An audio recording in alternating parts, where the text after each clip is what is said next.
It's a Minefield is an audio exploration produced by us, people who ride the waves of mental and emotional distress. Our expertise comes from our lived experience, and these are the stories you'll hear, along with those who are on the journey with us. The roller coaster of mental health can be lonely and overwhelming, but we're all in this together and would love for you to join us. Hey, Chris. Hey, Leon. Hey, Hannah. Hi. Good to see you all. I had a recent chat with a colleague and friend of mine, Nat Toal, and she also experiences really big feelings. Right. And her way of sitting with them is a kind of therapy called Dialectical Behavioural Therapy, or DBT. Tell us about DBT. Well, first of all, have either of you folks heard of DBT? Okay, I admit it, I've been through DBT, so I know it a little bit encyclopedically. How did I find it? So DBT, as a bit of history, was started by a woman called Marsha Linehan. Now, she is from the USA, and she had lots of lived experience of being in and out of hospitals. She was diagnosed with borderline, not that I'm a big advocate for diagnoses anyway. And she was seen as hard work, a frequent flyer, someone who couldn't be fixed. After some really nasty experiences with psychiatry, she said, no, there's ways to make this better, and created Dialectical Behavioural Therapy, which is simply a variety of skills that you learn. Very pragmatic skills. One skill, for example, is called opposite to emotion action, which is quite hard. But if you're feeling, for example, very anxious, to do the opposite of that, to go out with chest held up high. So to actually do the opposite of that emotion. That's a really, really hard one if you're feeling down and depressed and sad, to get out of the house. Another one is, for example, changing the temperature, splashing cold face on your water, putting an ice pack on, or even having a cold shower. I'll never do that if you're feeling overwhelmed. So that's another one. But skills like that. So nothing really complex, just skills. And it's one of the most effective things I've ever done, and has huge evidence behind it. So it was a peer, it was an us who created DBT, and a really well-respected one. So tell us about Natalie. What did you talk about? We talked about her journey with big feelings, and I guess we looked at before DBT and how the big feelings and some of the actions that they drove were affecting the quality of her life and her relationships, and then the role that DBT slowly played in changing the actions. So the feelings can still be there, but they feel more manageable, and you're not driven to action. And we just heard your wonderful description, Hannah, of the way you navigate big feelings. Yeah, and I can't remember what I said. You said a whole lot of really insightful stuff about how you've experienced a lot of big feelings in your life and how you've dealt with them. I mean, I think all of my feelings throughout my life have felt quite big and maybe like unmanageable. But as I've gotten older and through therapy and all that kind of stuff, I've learned how to regulate them and make them so that they don't actually control my life. I can just live alongside them in harmony, really. Yeah. Beautiful. It's been a process. I'm still learning that myself. I think it's a never-ending process. I don't think you ever complete it. No, we never complete the masters. I always say we're all beautifully wounded works in progress, doing the best we can with the tools we have in the circumstances we find ourselves in. Exactly. Well, I'm really looking forward to hearing this interview. Me too. I'm excited. Yeah, it'd be really great. Natalie now, as you'll find out in the interview, works in the mental health space and really champions DBT. Woohoo! Hey folks, Chris here. I'm here with Natalie Toal, an extraordinary peer worker who has used DBT both in her personal recovery and in helping and supporting others in their recovery. She's here with me now to talk about her experience of big feelings and how DBT has helped to navigate that. Hey, Natalie, thanks so much for joining. Hi, Chris. Thank you so much for having me. I'm very happy to be here. Yeah, no worries. I guess, can you kick us off with telling me about your experience of big feelings and what that means to you? Yeah, I guess I have always had big feelings. I guess since I was a child, like I've always been quite sensitive and felt the big feels. And I guess when I was younger, I didn't really know what that really looked like. And I think, you know, we all grew up in different home environments and different family dynamics in terms of how they see emotions and how emotions should be expressed, that kind of thing. And I guess with my family, it's a very, you know, your typical Irish Catholic, like, don't really have too many emotions at one time. Let's just be, you know, let's just kind of have a couple of different emotions, but not too big emotions. And I guess I kind of, learned that, you know, emotions aren't something that should be expressed too much. And like wasn't a big talker about, you know, how you're feeling. And that's just kind of a typical Irish thing as well. But I guess what that kind of taught me to, I guess, hold in my emotions a bit, even though I was feeling them really big on the inside, but I was struggling how to express them, I guess, effectively. And then I kind of, as I got older, it caused some issues, I guess, interpersonally and things like that. Not having that healthy relationship with big emotions.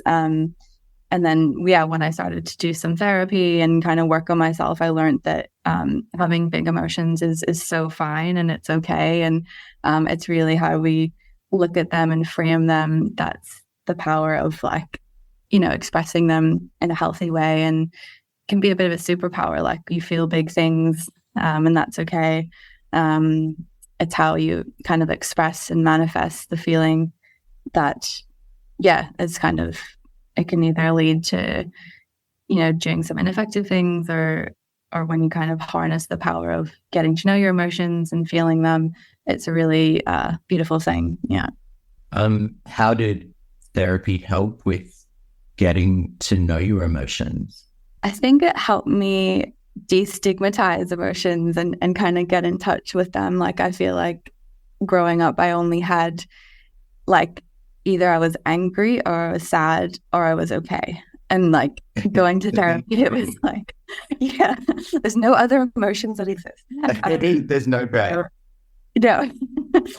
So I think therapy opened up my world to, like, I guess, being able to identify emotions and identify how I was feeling. So I was really out of touch with my body and how I felt. I was just like, I know I feel some kind of way, but I don't actually know the name of how I'm feeling.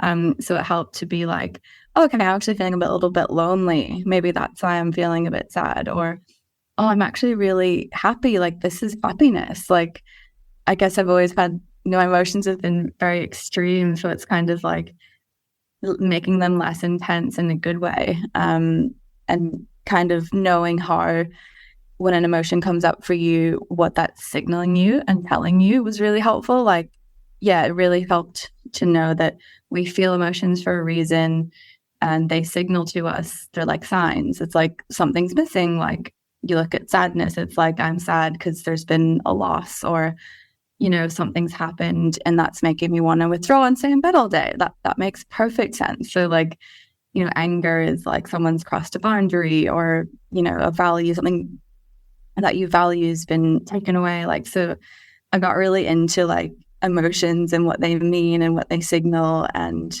that really helped me to identify how I was feeling then, and kind of learn to, like, self-soothe and just handle my emotions in a better way than I had been previously.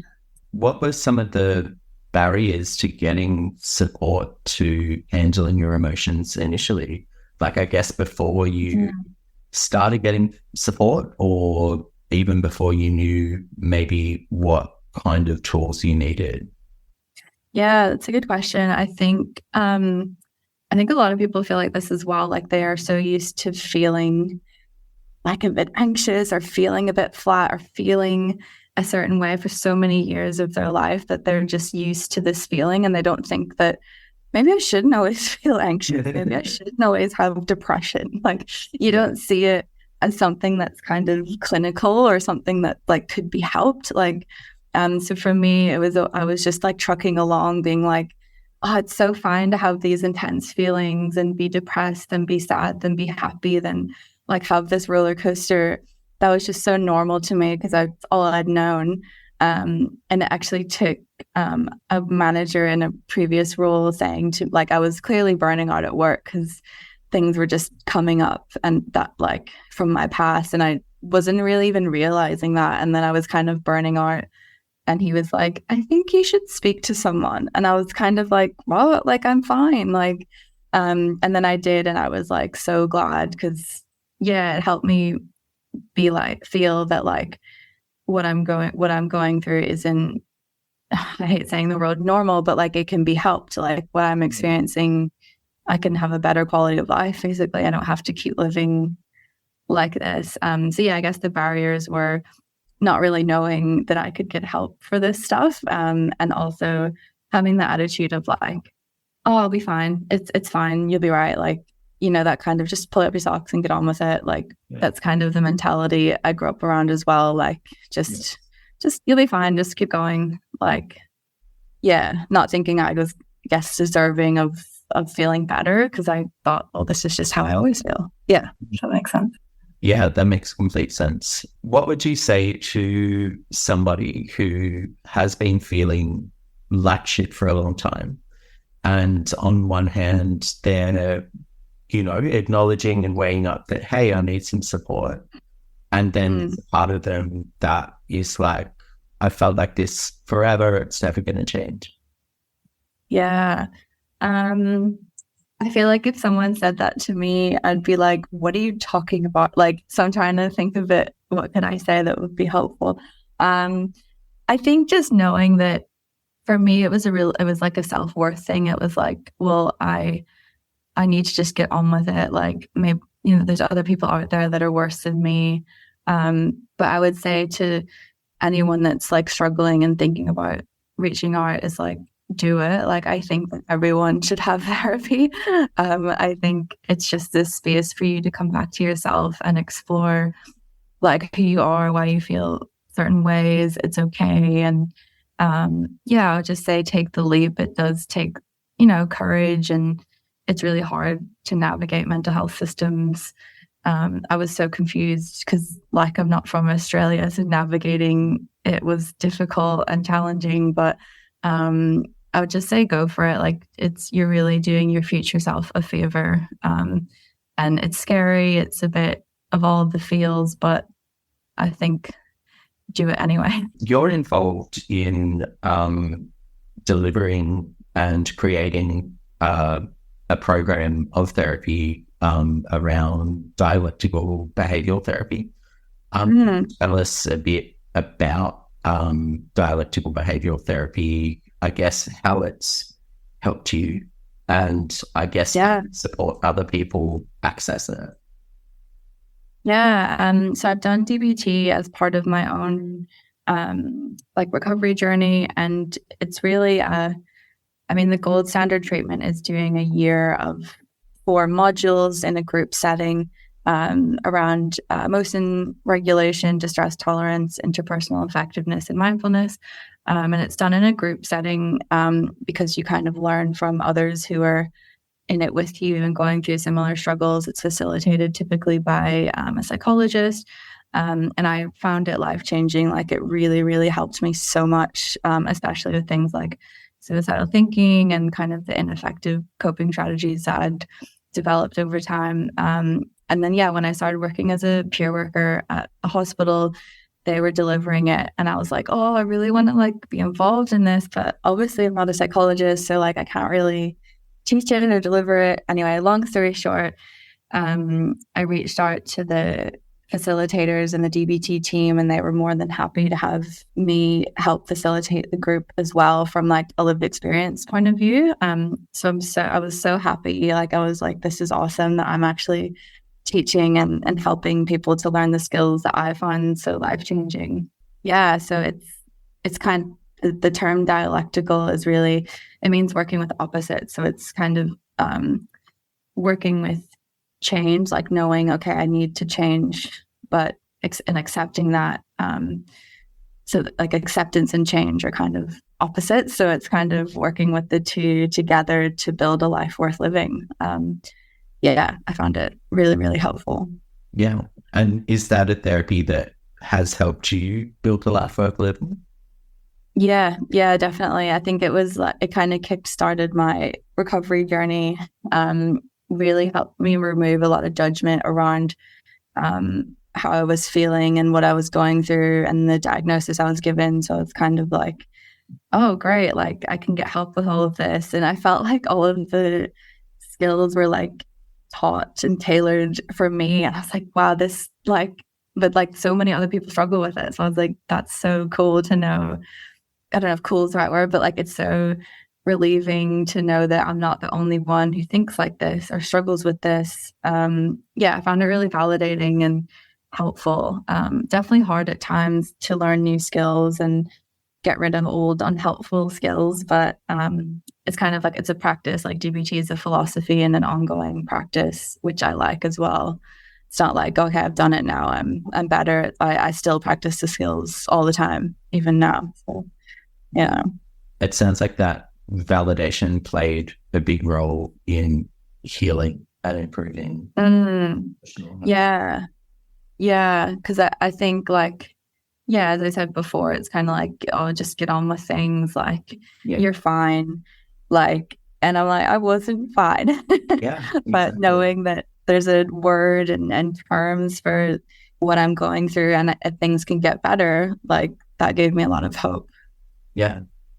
I think a lot of the time, like myself working in mental health, and I'm sure you've seen it as well, because we're both in peer roles, there's a lot of stigma around big feelings, and often people experiencing big feelings might be given a diagnosis, particularly borderline personality disorder, and that can throw up a whole lot of challenges. I was wondering if you can speak to your experience and stigma and how you navigated that.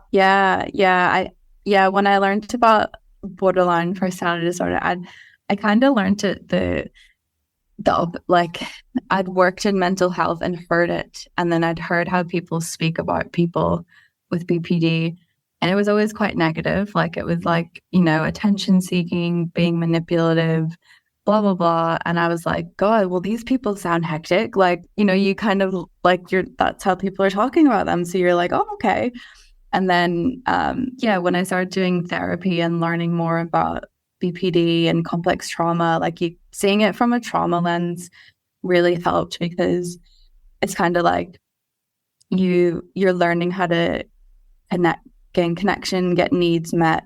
And this is how you have learned and coped and survived until now to do that. And like, I think people's impression of BPD is really negative and there is a lot of stigma, but once you understand, I guess, like the theory behind why someone is saying this or presenting like this, it all kind of relates back to them just surviving, and this is how they survive, because they don't know better ways or more effective ways to communicate needs.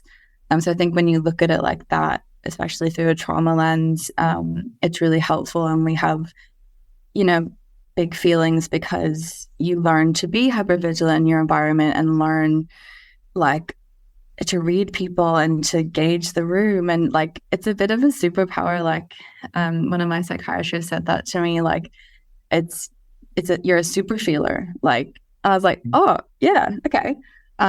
So knowing that I actually can read people really well or be attuned to people better than the average person, I think it's a superpower. Like sometimes it's exhausting because you're always like, oh, that person seems a bit sad today, or like you know, even when you feel nothing, you feel it completely. So it's like you feel everything, even the nothing. And it's like a bit tiring. But I think once you learn to like harness that power, I wouldn't change it. Like I wouldn't get rid of feeling things so big. I love that term, super feeler. Was that, Yeah. when you heard that, did that reduce some of the self-stigma? Oh yeah, definitely. Because I just always knew like I was such an intense, like emotional person, but it was very internal. Like it was very, I kept a lid on it. But I was like, surely it shouldn't be like a freaking volcano in me all the time. Like I kind of knew something was a bit off, or like, but yeah, when I heard that, I was like, oh, this is a nice way to look at it. Like, yeah, reduced a lot of self-judgment for sure. Yeah, that's amazing. I guess, how does it feel like working in the therapeutic space now, but in a peer capacity? So like a lived experience capacity and supporting people in their own journeys. Yeah, it's really awesome. I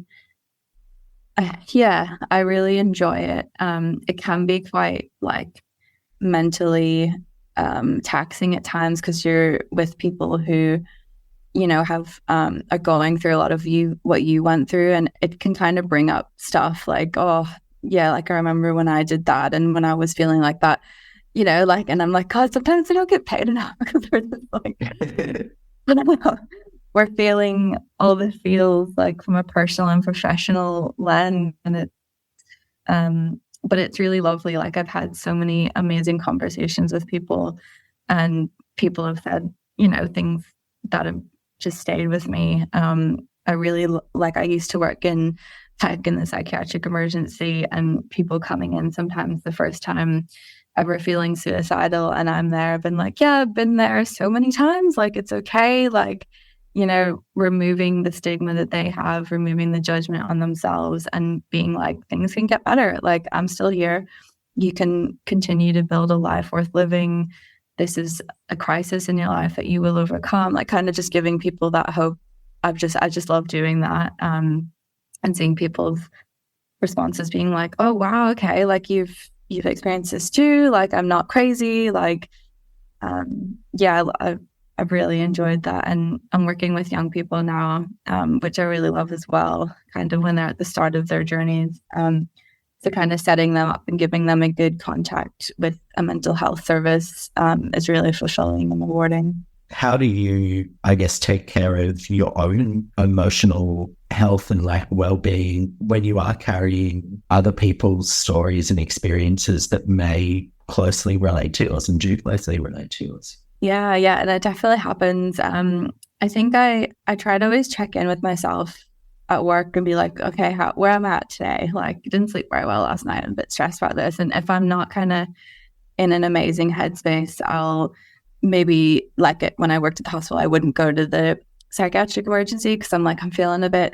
like, I guess, fragile today. I'm going to go to like the older person's unit and like run a group and have like a bit more of an upbeat day. So just really knowing how I'm feeling on the day and working like so I don't kind of start to feel worse. But it's hard because sometimes you'll meet someone and you don't know what they're going to say. So but I think just that's kind of a motivator to keep improving on my own wellness and my journey, and not necessarily just like in terms of therapy, but just like making sure I get a good night's sleep, making sure I'm eating the right foods that are good for me to help me feel good. I'm exercising. I'm not stressed, or if I'm stressed, like handling that, mindfulness, like it just helps, kind of motivates me to keep on top of my wellness so that I can be the best version of myself at work for other people. Yeah. It sounds like all of those things that you just mentioned that are not therapeutic. So, or like therapeutic in the clinical kind of sense, in terms of eating and sleep and connection and all of that kind of thing. It sounds like that plays just as important a role as, you know, your sit down kind of therapy does. Yeah, like that's my biggest advice to anyone is like the small things are the big things. Like once you get the small things right, like your sleep, I never knew how much sleep was so important. Like it sounds so like, well, yeah, duh, like you need to go to sleep at night. But I didn't realize how much that like personally affected me if I didn't get the right amount of sleep or the best quality of sleep, how that would affect my mood. And it's the same for everyone. Like if you don't sleep, like you're not going to be in a good way. And yeah, like exercising and eating the right foods. Like I've tried different kind of, not diet in the sense of like weight loss diet, but just like different nutrition plans and diets to like, oh, okay, I seem to operate better on like a higher fat, high protein kind of approach. Yeah, and obviously if you eat shit foods, you're going to feel like shit. So it's kind of just honing in on those little things. And I'm kind of like, once all those needs are met, my sleep and all that kind of stuff, if I'm still feeling crap, then okay, maybe there's something else going on. But I'm kind of like, I won't let myself go in my head about why am I feeling like this if I've slept for 2 hours last night. Like it's like, that's why. You kind of accept it. Yeah. Yeah. Definitely. And I guess last question, what does a life worth living look like for you?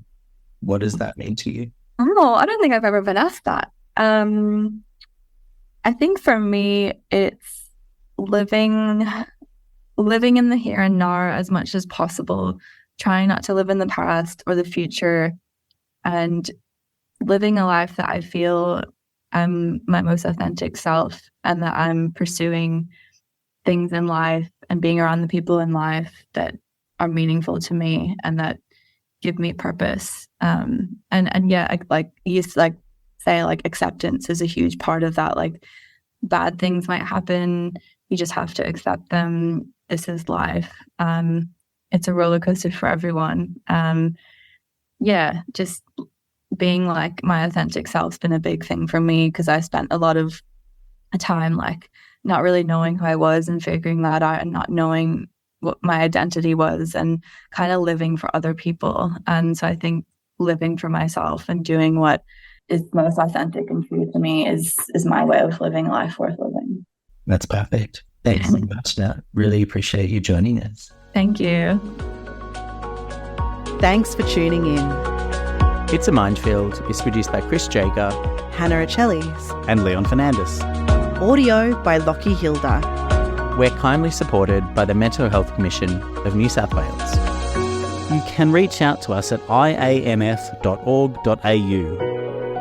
And remember, we're all in this together.